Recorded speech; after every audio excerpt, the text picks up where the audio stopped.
Wondering how your mindset affects your life? How to bring more energy into your business and life? Millions of people around the world ask these same questions daily. You are in the right place. Learn practices that will help give your life the meaning and success you've been searching for. Welcome to the Charge Podcast, teaching you how to create habits around real goals every day. Practical life advice from those who made it. Here's your host, Gary Wilbers. Do you struggle with being negative? Most people struggle with being negative. Being positive takes action. Using simple positive actions will allow you to win each day. Being negative is a discharge in 3 key areas. Number 1, your mindset to achieve your goals. Number 2, your influence on self and others. And number 3, your ability to learn and grow. Implementing simple positive actions into your life will allow you to win each day. Being positive takes action, so let's work to be positive. To receive a weekly video email from me on one simple positive action, subscribe to the series by going to chargepodcast.com to get the link to register today. Life is short, so why live your life by default when you can live your life by design? Make it a great day.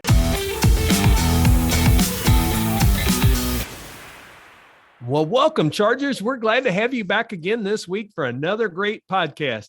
I love bringing different guests with different viewpoints, and I'm telling you, we've stacked the lineup that is really awesome this quarter, so I'm so glad that you've joined us. Now, today, I'm going to share with you Ken, but before I get into that, I want him to share with us, what problem will you solve for our listeners today, Ken? My favorite problem, one that I work on every day, and that is growing through organic and attraction based marketing and demand generation, because nothing's better than having somebody come to you, solving their problem, and then wanting to do business with you versus hunting them down. I like that, man. You've got my attention already and stuff, because that's hard to do. But when you do it, it sure does make it a lot easier. What's 3 things that I could ask you that you'll kind of really answer for the Chargers today as we get into our conversation? Yeah, I think the first is how to get past all the noise of what, search engine optimization actually is, what it used to be, and how they can use it to actually do what we all want to do, get more customers and delight those customers. The second thing is using your personal brand, particularly as a business owner, a founder, CEO, somebody like that, on platforms like LinkedIn, to use social selling to, again, make people want to do business with you. And then third is, I love all things behavioral psychology, entrepreneurial, growth oriented. And so just chopping it up or discussing things around how we can grow as people that serves ourselves and our businesses as well. So I love all 3. Okay, great. It's going to be a great conversation. I can't wait to get into it. Today, I've got it with us, Ken Magma Marshall. He's the Chief Growth Officer and Managing Partner of RevenueZen. Ken is an endlessly curious person with a cliche coffee addiction and a burning desire to encourage and empower others to pursue meaningful lives. Throughout his 7-year experience, he has learned to help those achieve their goals and solve their business problems. Ken would be delighted to share all his insights with us today, and I'm excited to have you on the Charge Podcast. Welcome, Ken. Excited to be here, Gary. We're just hitting the ground running. That's right. Well, it's going to be an exciting topic, and really, let's kick it off right away. You talked about some of that organic, but let's get into really the challenge people have is that SEO and the noise that you talk about there, because the problem is business owners, and we've got a lot of them on here. They're like, do I have to be on all those? And then how do I make this work so I actually get some business from it? Yeah, I mean, a difficult, broad question. And I think it's one of those things where there's so many unknowns, it's overwhelming to even start. But what I tell people is there's basics. There's basics for everybody. If you're a small business owner, Google says, hey, make a business profile, get a few reviews, and we'll toss a few extra customers your way.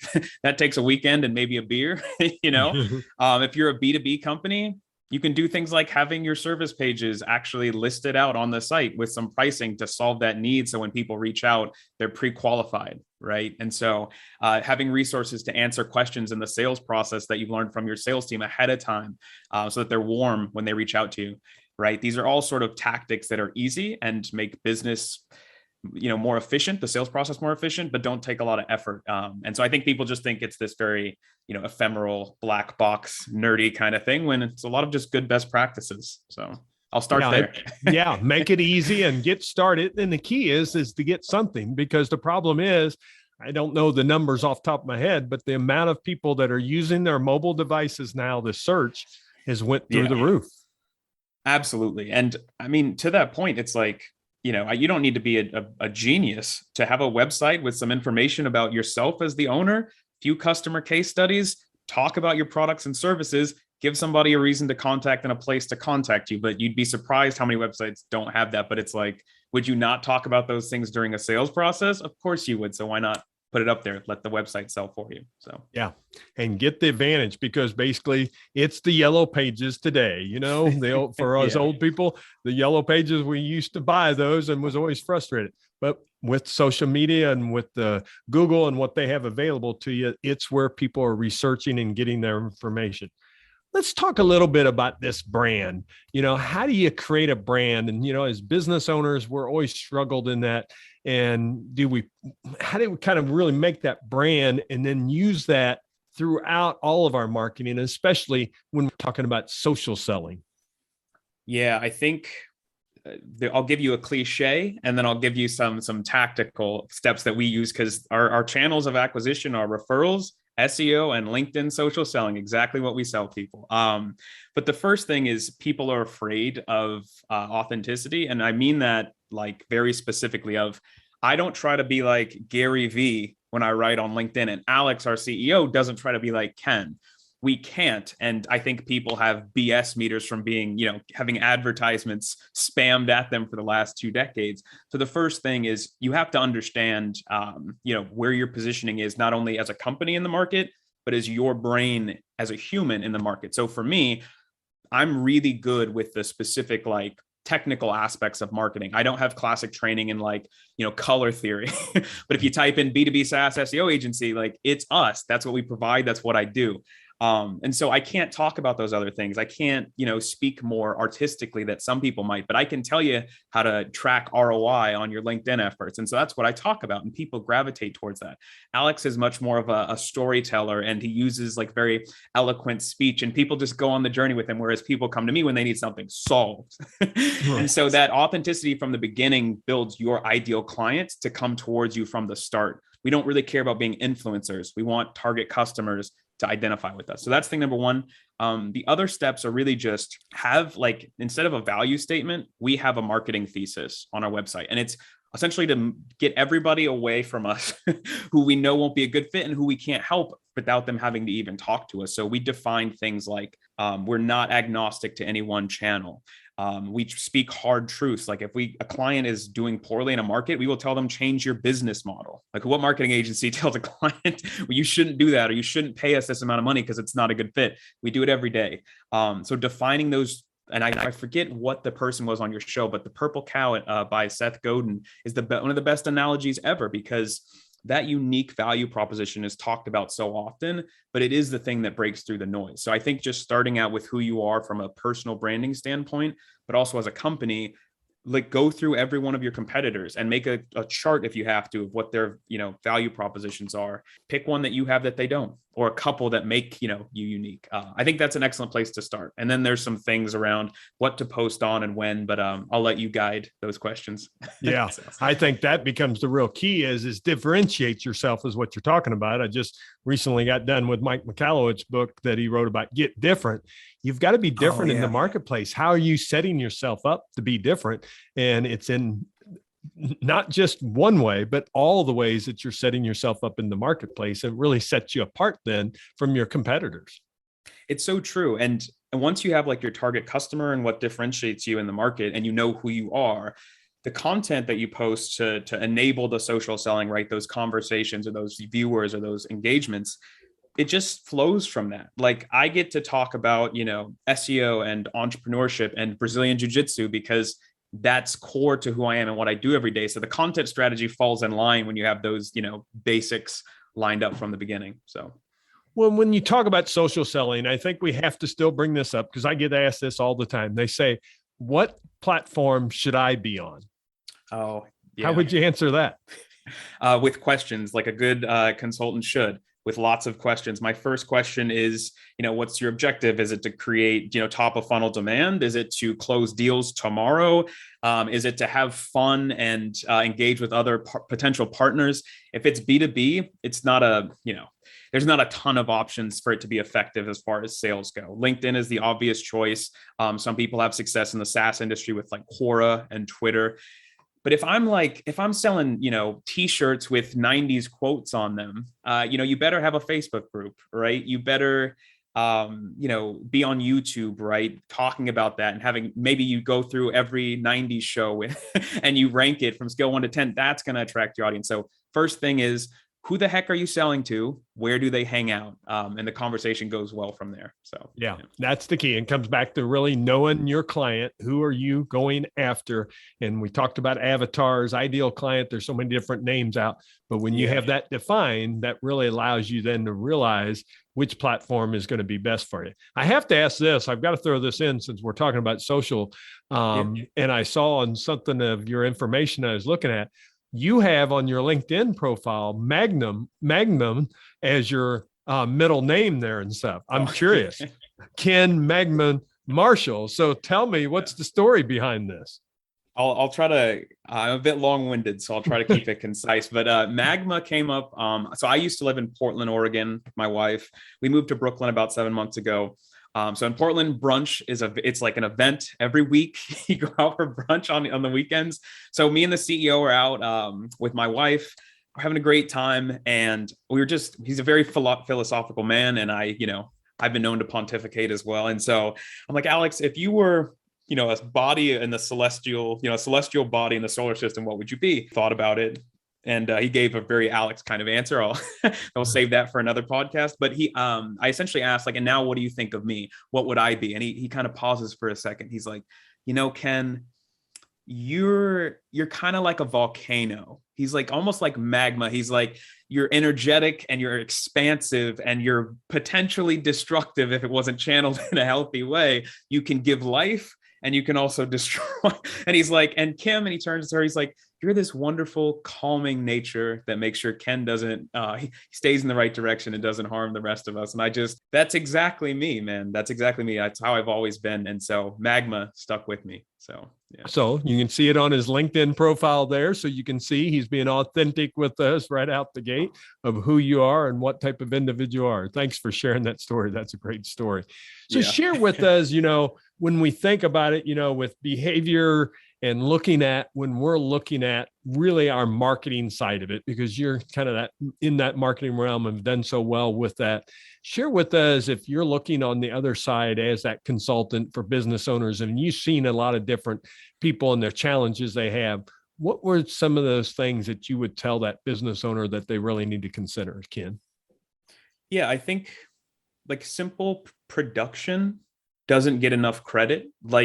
Creating assets over time. And again, if you're having cash flow issues, I completely understand how this methodology I'm about to describe might not fit. Or if you're having trouble with product market fit, some of these things might not apply. But long-term vision focused, like a chief growth officer is, creating assets around, having that profile, having a site, having a free tool for your users, having a dead simple, 30-minute offer or a worksheet somebody can have. Going on podcasts like this and educating people for free, writing a book, creating assets over time. Look at any successful entrepreneur.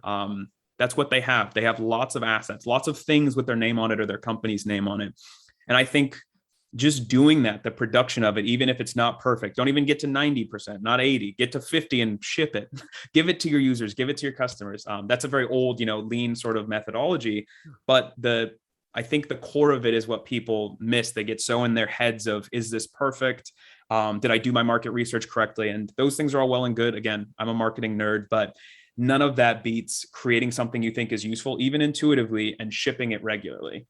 If there's nothing else anyone takes away, I don't know what content to write, I don't know what to talk about on LinkedIn, get up, open your phone, type, ship it, do that for a year. Tell me what happens. Even if you have no strategy in mind, tell me what happens. So.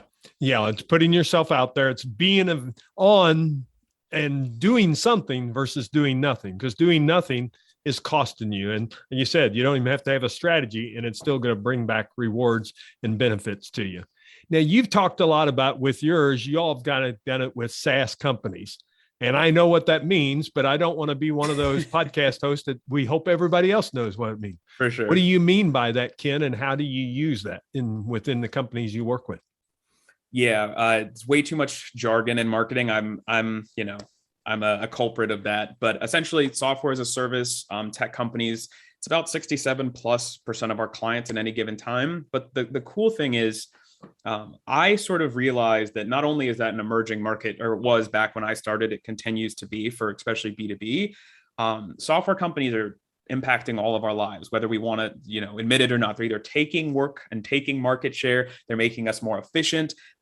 Some of our service-based companies are now tech-enabled. If you're like us, you're building your own products and your own software. So now we've got services and we automate things so often. Now we can just create our own products and then sell those products to others. So I really like that niche of the market to serve, because it's these amazing humans most of the time who are inventing things, and they're expansive and they're hungry to grow. And so that just aligned with our spirit and our marketing thesis. It's not for everybody. It's often a cutthroat market. They don't always make it. They raise a lot of money and, it doesn't always make it, but we do really well. And then we're building our own SaaS as well. So that's kind of how we carve that niche, and it sort of snowballs after you help out enough people. So yeah. And really, as you get that niche, then of course you get known for that. And it really allows you to go deeper, where so many people are so wide, they don't have a niche, and broad across the spectrum. And the challenge that creates then, okay, who are you really speaking to, especially when you're talking about social selling in those areas that we're talking about. I'm curious, just Ken, as I've done some of the research, and you've done a lot of different things, but you started your first agency, but it got acquired. Can you share that story and kind of how that came about? Yeah, excellent question. And it's funny. I'm just like, I'm the worst kind of serial entrepreneur who's not like, I'm not worth $20 million, but I've started enough companies that have made hundreds or a few $1,000s. And so Doorbell, my first marketing agency, is the one that got acquired. And I'll talk about that in a second. But it is, I did think it's important to mention that like 11, 12 of those early companies were just practice. And for me, it's fun. It's fun to wake up on a weekend. And if you go to like bestfreelancertools.com, I could see the whole Great Resignation thing coming. So I built a database of free resources for freelancers. And someday I'll monetize that just for fun, right? It's like, for me, that stuff is really fun. So Doorbell was this idea of, I worked at marketing agencies. I cut my teeth. I got pretty good, but I realized that it felt like, I guess a lack of oxygen is the best way to describe it to other people who aren't maybe entrepreneurs, but I had to do something and either live or die by my own brain. And so that went really well. We were picking up, we were about at like a $650,000 run rate. And I met Alex at like a sales meetup, and we got to talking about books and philosophy and stuff. And, they were so good at like lead generation and LinkedIn social selling. Alex is like a mini celebrity over there on LinkedIn. And I had built up a website to rank for B2B SEO within like 2 years as just a single guy, right? And that's, the amount of money those terms are worth would shock you on Google Ads. It's like hundreds of dollars per click sometimes. Yeah. So anyway, we're doing sort of complementary, organic-based attraction marketing things, but we're not really, it's not ideal because they had really good business infrastructure. He's a finance guy and I'm a mad scientist. So we got to working together, and eventually we're just like, do we need to do this? And so it was really an equity swap for the valuation of my company. And I was like, he's like, what title do you want? And I was like, the only one that makes sense. I want to just lead all things growth, which is product, our deliverables, our SOPs, and then, sales and those other revenue related activities. So that's how I got here. And it's been awesome ever since. So I get to do cool stuff every single day. Well, appreciate you sharing that, because I think people love how that journey, that it doesn't all start out as perfect. And you've talked about that. You've had failures in your life, and we all have. So many. And it allows us to grow and allows us to move forward. I think the last thing that I really want to ask you before we have to jump into the recharge round is really thinking about, you're talking to a lot of business owners. And we've talked about some of those basics that they need to do and kind of making sure that they've got those covered. But if they're kind of looking to grow their business, let's go back and really, what are some of those things? Let's say they've got those basics, the Googles and those things down, and you're talking about organic and SEO, what would be the steps, the 3 to 5 steps that you would tell them that they really need to consider? Yeah, I would do the following. So given that they already have a good business model, because I can't make up for that. So given they know who their customer is and they've successfully sold to them without cheating them, we'll assume that's where you're at, people that I'm talking to. I can't help as much for people before that, but after that, the first thing that I would do, I would literally write down who is the human being that I am selling to, and just really quickly 5 to 10 pain points that they're going to go through in their day-to-day job. So for us, it's the VP of marketing or the director of demand generation. And I would say they are they have not enough budget. They are resource and time. They don't have a lot of it. Their CFO wants their margins to be better and more return on investment, and their CMO wants the growth pace to go up. But so those are conflicting, right? So after I've defined those problems, 5 to 10 of them, I would literally make a column, in a sheet, and say, what do I offer that matches up to each of those 5 to 10 pain? And I'll get to sort of how this is going to apply, but this is the exercise everyone can do. And in a column next to that, I would say, what's the pain? What am I doing that I offer that solves that? And then most importantly, how does that actually solve that pain? Because everyone thinks that their product and service solves the pain, but they don't know how to articulate the actual solution. And the solution is what people buy. So that's why you have to do all 3. Yep. From there, the things that you could do on your website or the content strategy become simple. If we go to, the steps of a buying decision-making process, at the beginning, they may be aware of their pain, but they don't really know how to solve it. So you can educate them. For us, it's describing how SaaS companies can grow or how a B2B service business can make a better landing page. So education. In the middle of it, offer them something incredible. For us, it's a blueprint of how to do your own inbound marketing, right? They get it for free. You either just need an email address or something, but it's essentially to show proof. There's case studies. That's another example. And then for each and every one of those solutions you just wrote down, create a page on your site. Again, with no SEO knowledge, no tools. This is all for people. This is a weekend exercise, as I call it, that'll change their business most likely if they do it all the way. Create those pages. And then 2 other things, make sure that you put down information about who you are and what you believe on the business. This isn't history or our values that's kind of been played out. I really mean something like we have a marketing thesis that came out of me and Alex's brain of what we believe. And then, what makes us unique as a company.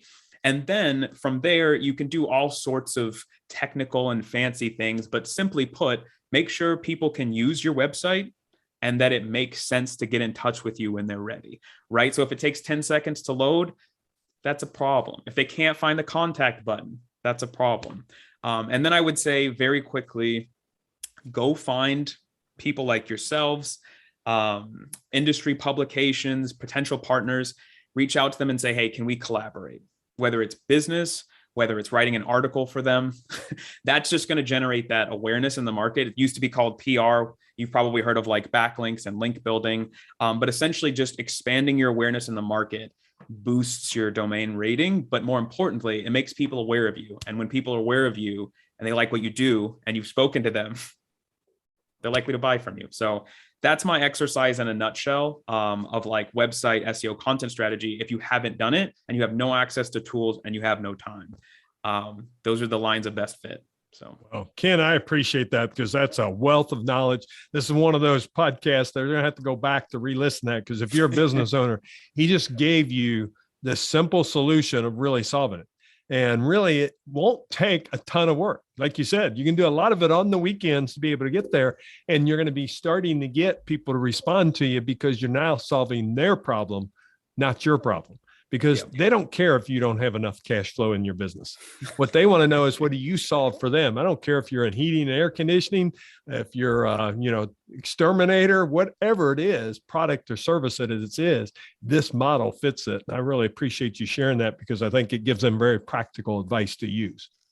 So true. And I'll tell you, man, I've cold called for leads. and we get warm leads. And I'll tell you, the conversations around people that have looked at our site and read our case studies, and they've been following our email newsletter for months.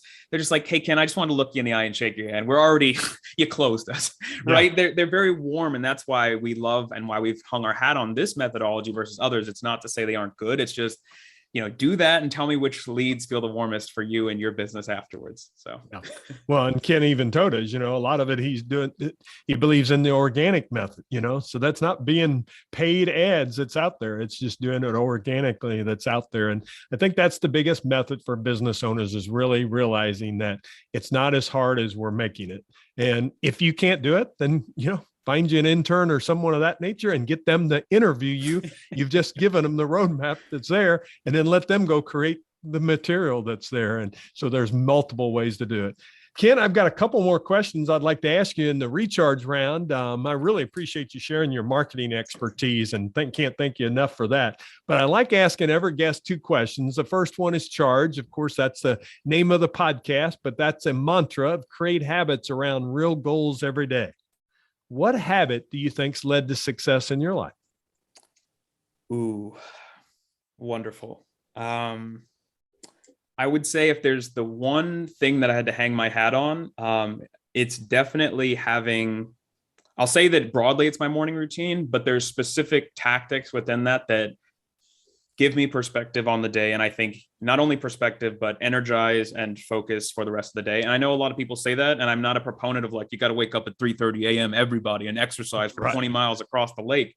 But I will say that the few things that I'll describe are absolutely foundational for I would have lost my mind. I might have quit if I didn't have this time and space every day. So I wake up, I hydrate very simply.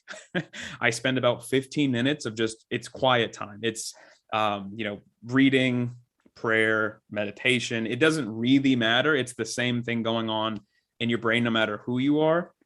Exercise, again, doesn't matter. I run with my puppy. That's our favorite activity. But essentially just getting your blood flowing, waking your body up, reducing the amount of bad chemical reactions that you're going to have, stress hormones, things, all that good stuff. I'm not a brain researcher. You can go look at the information, but and then just taking a second to look at my day and make sure that the activities that I have before I launch into them are still the most important things. And more importantly, that they're not as urgent as maybe they might feel in the moment once you just get into answering emails. So just taking a quick look before I start the day, and simply put, that's it. That's the thing that is the foundation for my day. And it's night and day when I don't do that. The day, how well the day goes. So, yeah. Well, my listeners probably think I set every guest up because I asked that question, and probably 70 to 80% of the time, the number one answer is the morning routine. And what I tell the listeners, chargers, there's a reason, because it makes a difference for people, and people that are successful, they find that time, because otherwise, let's be honest, once we get into our day, it's not going to find that time. You're doing the chaos. You're doing what needs to be done, and you're responding at that time. I do have one question, because I've got a buddy that he runs with his dog too. Now, is the dog, I know you want to get it some exercise too, but for him, I think it's the dog actually helps him exercise because it's pulling him along. It's pulling him. So is that your case, Ken, too, or not? Rarely. I have an Australian Shepherd. Okay. He's just as energetic as I am, but I will say, it's one or the other. Either I'm tired that morning, or I'll run him till he's tired. He's like, Dad, are we going home yet? And he's trogging along behind me. So half and half, depending on the day. Okay. It helps on those days you don't have that energy. It's like you're going to get pulled along anyway. Just had to ask that, because we give him a hard time because he got second place in a 5K or whatever, and we gave him a hard time because we said the dog crossed before he did. I said the dog got second place, you got third place. Exactly. That's too funny.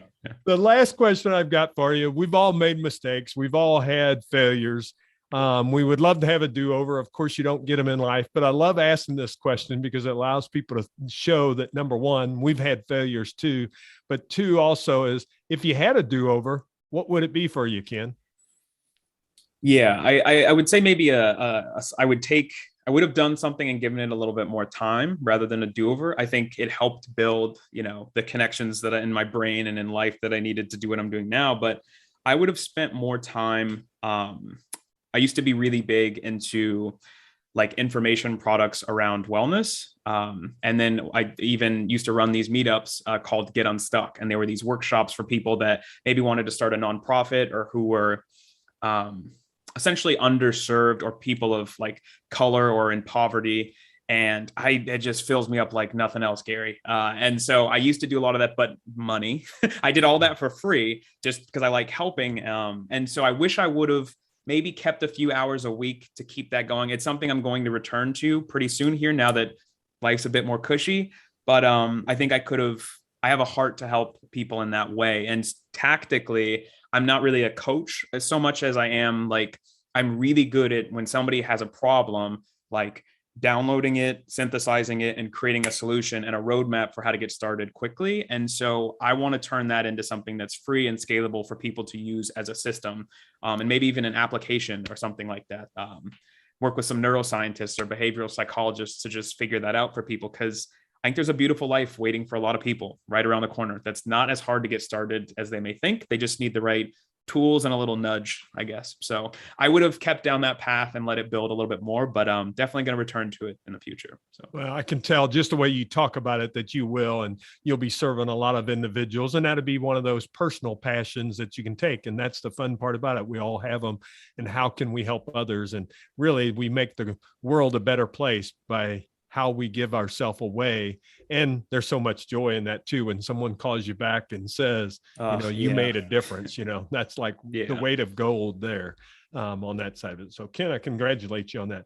I know we have your website. It's RevenueZen.com that we're going to share with our listeners. We'll have that in show notes. If they wanted to reach out to you, Ken, I know you're on LinkedIn and some of the social channels. What's the best way there? Yeah, I mean, it's always to go to the site and click that button, because we're not too big for our britches. Every strategy roadmap that's not a sales tool. It's literally me and the director of strategy sitting down for a few hours and giving you specific recommendations for free. And if you're a good fit, then we create a scope of work. And if not, you go take that and you implement it. So that's always a huge benefit for people, even if they're not a good fit to be a client. And then, I'm always saying nonsense on LinkedIn and having a good time over there if you want to have a more casual conversation or just follow and get some free information. So, yeah.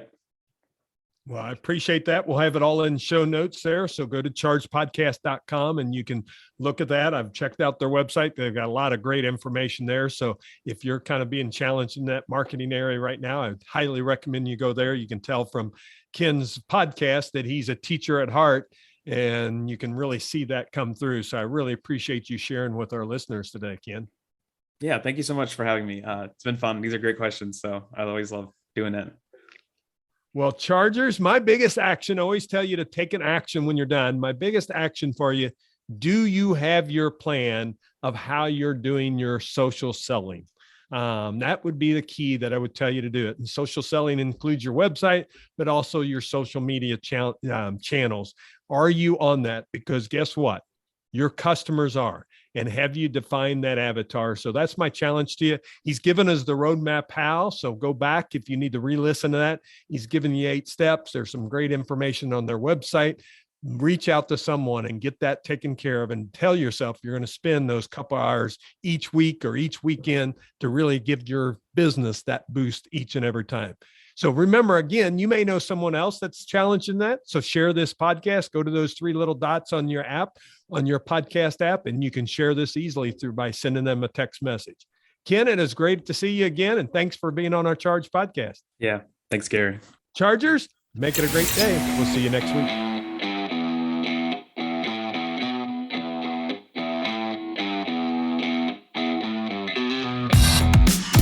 This podcast is ended, but your life doesn't just stop. To continue your inspiring journey, head over to chargepodcast.com and access all the tools and resources mentioned on today's show. If you enjoyed this episode, consider sharing with somebody who may also benefit from the advice provided. That's chargepodcast.com. Until next time, charge in business and life.